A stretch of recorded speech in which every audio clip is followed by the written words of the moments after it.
racista, que nós éramos afrodescendentes. Existia um movimento muito importante no mundo, que Renascimento Africano, Black Power, Black Panther na América do Norte, o próprio Fela Kuti sendo um revolucionário na Nigéria, na Jamaica, a coisa do reggae. Ou seja, tinha um movimento no mundo de afirmação da cultura negra e dos africanos. Isso era muito importante. E aqui na Bahia, como é uma cidade muito racista, a gente teve que se juntar e mostrar que poderia ter blocos como o bloco Ileaie e outros blocos mais, na oportunidade de sair blocos, pessoas negras. Bacana. Eu fui para São Paulo em 82, e esse movimento estava tomando corpo aqui na Bahia, de tal forma que a gente acreditava que isso ia ser uma revolução cultural, uma revolução social, onde as pessoas começariam a...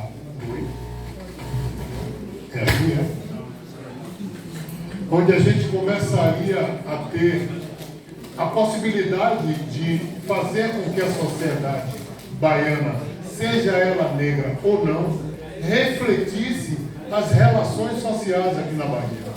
Então, assim, ficou um movimento tão bacana que quando eu cheguei em São Paulo, em 83, as pessoas estavam falando muito sobre esse movimento revolucionário que tinha acontecido no Carnaval da Bahia, através dos blocos afros.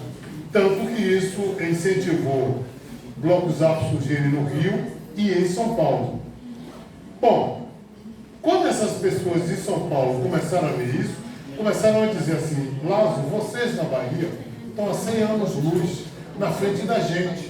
A gente tem uma certa dificuldade de fazer essa movimentação, onde a gente tenha essa aglutinação de pessoas negras reivindicando seu espaço social, seu espaço racial, seu espaço financeiro dentro da sociedade que a gente vive. Eu fiquei muito feliz acreditando que a gente poderia começar a mudar a página no Brasil das relações. E quando eu voltei em 85, porque eu tinha acompanhado lá em São Paulo as diretas já, e aquilo me chamou muita atenção, porque era um movimento de autoafirmação do Brasil como cidadão, saindo de um período de ditadura. Eu falei para meu amigo: eu preciso voltar para Salvador, porque aquilo que aconteceu lá atrás, nos anos 70, e que se estendeu nos anos 80, é tão importante que a gente tem que pegar esse gancho e tocar para frente. E quando eu voltei para aqui, tinha uma música chamada Fricote. Boa parte de vocês africanos não conhecem, mas seus colegas baianos devem dizer que música era essa, que destruía a imagem da mulher negra. E a gente ficou muito puto, todo mundo ficou muito puto. Eu fui um dos poucos artistas a me pronunciar contra. E claro, quando a gente tem uma sociedade racista e ainda em si, boa parte da nossa sociedade negra, escrava mental, sem a percepção do nosso poder de luta, isso vai tomando corpo. E essa música tomou corpo no Brasil inteiro. Ou seja, todo o movimento negro, para quem estava aqui na Bahia, lutando contra, foi um motivo para que os racistas fizessem com que essa música se propagasse no Brasil inteiro. Eu, tão indignado que estava, eu fui conversando numa viagem que eu fiz para o Rio de Janeiro com o Jorge em Portugal sobre a minha indignação. Mas foi uma espécie de desabafo, um desabafo tão grande que na volta dessa viagem ele me presenteou com uma letra chamada Alegria da Cidade. Para vocês que não conhecem, Alegria da Cidade dizia mais ou menos assim: a minha pele de ébano é, a minha alma nua, espalhando a luz do sol, espelhando a luz da lua, tem a plumagem da noite e a liberdade da rua. A minha pele é linguagem e a leitura é toda sua. Será que você não viu, nem entendeu o meu toque? No coração da América eu sou jazz, eu sou rock, eu sou parte de você, mesmo que você me negue, na beleza do afuxê ou no balanço do reggae. Eu sou o sol da Jamaica, eu sou a cor da Bahia, eu sou você e você não sabia. Liberdade, Curuzu, Harlem, Palmares, Soweto, nosso céu é tão blue e o mundo é um grande gueto. Apesar de tanto não, tanta dor que nos invade, somos nós a alegria da cidade. Apesar de tanto não, tanta marginalidade, somos nós a alegria da cidade. Apesar de tanto não, somos nós a alegria da cidade. Eu, na época, aproveitei a possibilidade de Margareth Menezes estar gravando um disco e presenteei a ela que gravasse. Mesmo na gravação do disco, a gravadora tirando, apesar de tanto não, somos só da Jamaica, somos o som da Bahia e não a cor da Bahia. Mas a música, como eu falei antes, a música tem vida. E a música ganhou corpo no momento em que estava se rolando um movimento chamado Axé Music, que jogava-se tudo contra a nossa história negra. E essa música se perpetuou de tal forma, contradizendo tudo aquilo que a gente tinha ouvido de Fricote. Só que eu depois, 5 anos depois, em 95, eu gravei essa música, comecei a cantar e percebia no olhar da sociedade racista que quando eu dizia que apesar de tanto não, tanta dor que nos invade, somos nós a alegria da cidade, apesar de tanto não, tanta marginalidade, somos nós a alegria da cidade, um olhar que me colocava naquele lugar do circo e pão. Você está falando, mas você é só isso. Nós queremos que vocês, negros, sejam só isso, a alegria da cidade. Eu fiquei tão irritado com isso que parei de cantar e comecei a declamar. E no final eu dizia assim, apesar de tanto não, somos nós a alegria, mas seremos nós a alegria, os donos dessa cidade, desse estado e desse país. Que é o meu desejo maior, que nossa gente tome conta e acabe produzindo, mostrando a nossa cara. Estamos chegando. Ainda não chegamos do jeito que a gente gostaria. Hoje a gente tem vários ministros negros e isso e aquilo, que nos dá uma certa alegria. Mas mesmo assim, a quantidade, o contingente ainda é muito pouco para aquilo que a gente deseja. Eu vendo isso, eu me reportei de novo a João Portugal. E falei, irmão, está acontecendo um negócio muito louco que está me angustiando muito. E ele falou, por quê? Eu digo, quando eu canto, quando eu declamo essa música, ou quando eu canto, eu sinto que os olhares me colocam naquele lugar do circo e pão. Ele falou, mas eu não percebo isso. Eu digo, claro, mas quem canta sou eu. Quem percebe essa poeta sou eu, que fica olhando nos olhares, tipo assim, é esse lugar que eu te quero. E eu sou um cara que eu não sou inquieto, velho. Sabe? Vocês não sabem o prazer, minha amiga Aninha, que você está me dando de trazer aqui para ouvir meus irmãos africanos, porque a gente, como eu sempre falo, a gente aqui na Bahia se diz afrodescendente, mas a gente não conhece nada de África. Mas não conhece nada de África a ponto de trocar, achar que a África é um país e não um continente. Isso é para vocês verem a ignorância em que nós estamos. Mas isso é uma ignorância provocada pelo sistema e pelo racismo. Então eu peço a cada um de vocês, irmãos, amigos africanos, se vocês puderem, através de seus professores, através dessa universidade, tentar estreitar, é difícil, porque ele está lidando com o ser humano. Nem todo ser humano vai estar aberto para isso. Mas se a gente puder estreitar isso, essa relação, esse bate-papo, falei até para o meu irmão que esse gráfico que ele colocou, leve, para apresentar para as pessoas nas escolas, para as pessoas verem, discutirem e a gente interagir de forma melhor, eu agradeço. E aí, quando eu passei essa minha indignação para o Jorge Portugal, ele falou, tudo bem, vou preparar uma outra pérola. Anos depois, ele veio com o negócio do dia seguinte, que me deixou com a pulga atrás da orelha. Eu digo, que diabo é o dia seguinte? Eu não sabia do que ele estava falando. Aí ele falou assim, veja essa letra. Claro, quando eu vi a letra, que o título era 14 de maio, claro, me trouxe toda a certeza de que a gente estava falando um dia após a tal libertação mentirosa que a gente teve no Brasil. Porque até então, e se vocês forem ver, A gente aqui na Bahia, com todo o respeito, ainda comemora, em alguns lugares, o dia 13 de maio, como se fosse uma data positiva. Claro que tem uma contradição, mas também em alguns lugares tem uma intenção de pegar essa data sofrida, mentirosa, para transformar em algo positivo, de dizer, olha, nós estamos afirmando aqui que mesmo com essa mentira, nós existimos, nós estamos aqui resistindo para existir. E aí, quando eu vi a letra, eu falei, nossa, é isso, cara. É isso. A gente falar que o 14 de maio, que foi o dia seguinte, nos deixou no ostracismo, nos deixou sem dinheiro, sem casa, sem família, sem poder, sem terra, largado.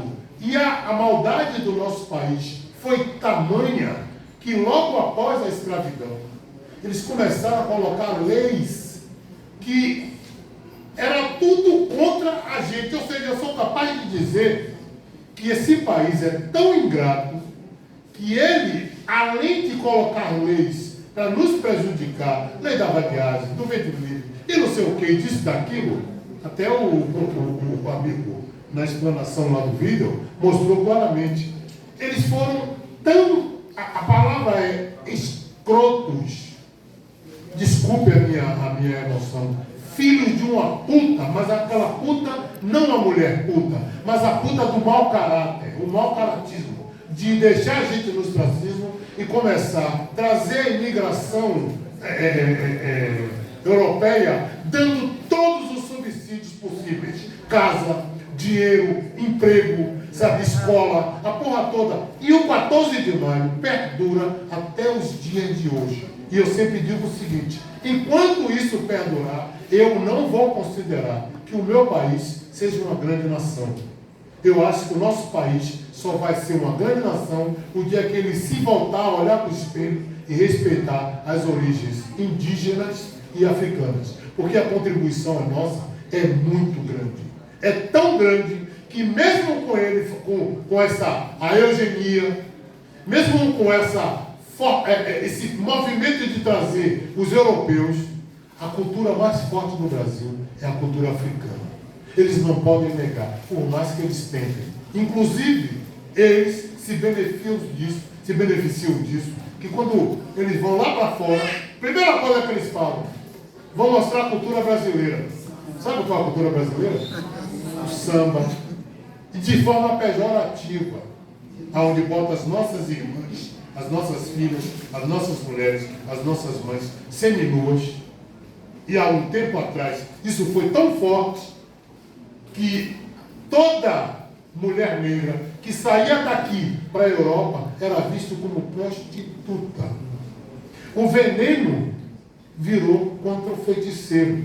Por isso que eu acredito na minha ancestralidade. Porque ele é o tempo todo viva, trabalhando exatamente no silêncio, na energia, sabe? Na força.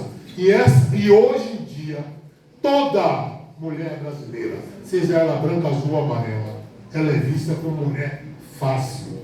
E a indignação não é só nossa, de nós, comunidade negra, é de todo o povo brasileiro. E aí o cuidado é muito grande. Por isso que eu sempre digo que nós estamos reconstruindo esse país. E a gente vai reconstruir. É duro? É. Eu posso não ver, mas a minha contribuição, com certeza, eu vou dar, porque meus filhos que estão aí, meus netos, vão poder chegar lá na frente e dizer assim, meu avô contribuiu para esse mundo melhor. E esse é o nosso papel. Por isso que eu acho que não devemos brincar. Quando eu peço para que a gente interaja, não é um pedido de Lazo, porque Lazo quer conhecer a música da África. Não. É um pedido do meu povo. Porque meu povo precisa conhecer de onde a gente vem. Onde vocês estavam aqui falando, meu irmão está falando de Quimbundo, Kikongo. Imagine você. Você acha que alguém da Bahia tem essa preocupação? A única preocupação que a gente tem é falar Iorubá e olhe lá. E olhe lá. Porque a gente não sabe qual é o nosso DNA africano. Isso é muito duro. Isso é muito triste. Você tem que olhar para o espelho e contar a sua história a partir dos seus ancestrais mais próximos. avô, avó, bisavô, e não sabe dizer mais nada antes. Então, assim, quando ele me mandou essa música, eu falei, cara, é isso. Você está contando a história do Brasil que não está nos livros. Porque a história do Brasil nos livros não conta que o 14 de maio perdura até os dias de hoje. Que a gente está ralando para sobreviver e existindo. Por isso, minha gente, meus irmãos, não vamos adiar mais a nossa alegria. A hora é agora. Vamos dar as mãos e lutarmos juntos. Sabe por quê? Porque a África também, o continente africano, está lutando para se erguer. Essa semana uma amiga minha de Paris falou assim, Lazão, a gente está fazendo uma marcha aqui, sabe, em prol da África. Porque os países europeus continuam com suas empresas lá, usufruindo, se dando bem de África. Então, aproveitando o dia de hoje, o dia de África, eu suplico, vamos dar as mãos, vamos se conhecer muito mais. É difícil? É, mas não é impossível.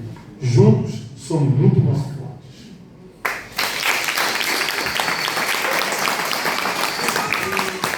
Para fechar, o pedido do cara vai rolar, né?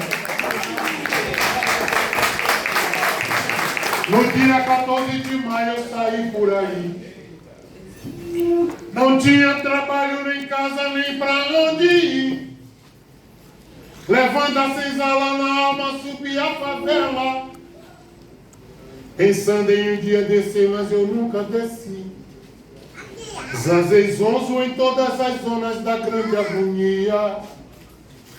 Um dia com fome, no outro sem o que comer.